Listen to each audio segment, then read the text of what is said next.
جب اللہ رب العزت نے آسمان و زمین کو بنایا، پہاڑوں کو اپنی جگہ جما دیا اور سمندروں کو بہا دیا، تو ایک اور فیصلہ کیا گیا: دنیا امتحان ہے، اور امتحان کے بعد حساب ہے۔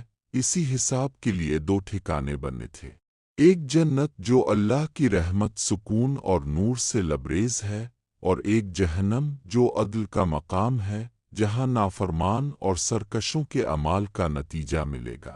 جہنم کی پہلی چیخ روایات میں آتا ہے کہ جب اللہ نے جہنم کو پیدا کیا تو وہ آگ اتنی تیز تھی کہ 1000 سال تک جلتی رہی۔ 1000 سال جلنے کے بعد وہ سفید ہوئی، پھر مزید 1000 سال جلتی رہی تو سرخ ہو گئی، اور پھر 1000 سال بعد کالی اور تاریک ہو گئی۔ پھر جب اسے بھڑکایا گیا تو اس نے ایسی دیوڑ ماری کہ فرشتے کانپ اٹھے۔ وہ چیخ سن کر جبرن کال اور سب فرشتے لرز گئے اور عرض کرنے لگے: آ اللہ!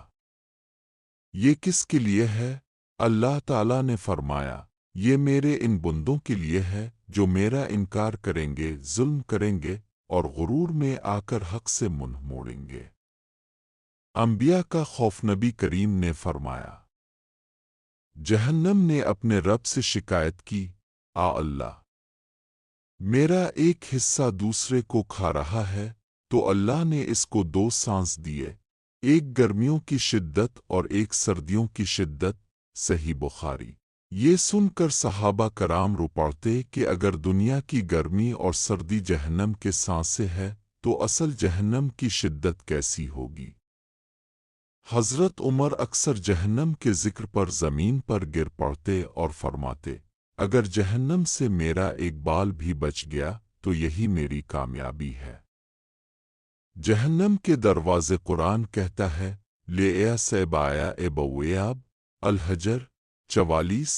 اس کے 7 دروازے ہیں، ہر دروازہ ایک خاص گروہ کے لیے ہے، ایک کافروں کے لیے، ایک منافقوں کے لیے، ایک ظالموں کے لیے، ایک فاسقوں کے لیے، اور اسی طرح ہر دروازہ گناہوں کی نوعیت کے حساب سے۔ سوچو وہ منظر کیسا ہوگا جب ایک گناہگار کے سامنے جہنم کا دروازہ کھلے گا اور وہ دیوڑ مارے گی: حل من مزید؟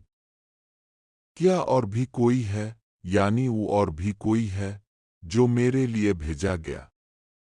نبی کی دعا۔ ایک دن نبی کریم جہنم کا ذکر کر رہے تھے، صحابہ کے چہرے خوف سے زرد ہو گئے۔ نبی نے فرمایا: اگر تم وہ دیکھ لو جو میں دیکھ رہا ہوں تو کم ہنسو گے اور زیادہ روا گے۔ بخاری مسلم۔ پھر اپنے روتے ہوئے دعا کی: اے اللہ! میری امت کو جہنم کے عذاب سے بچا لے۔ یہ سن کر صحابہ بھی رونے لگے۔ سبق: جہنم کا بننا صرف سزا کے لیے نہیں بلکہ ہمیں جگانے کے لیے ہے۔ یہ اللہ کا عدل ہے، مگر اس کے ساتھ ساتھ یہ اس کی رحمت کی بھی نشانی ہے کہ اس نے ہمیں پہلے ہی خبردار کر دیا، ہمیں موقع دیا کہ توبہ کر لیں، قرآن و سنت پر چلیں اور جنت کے راستے کو اختیار کر لیں۔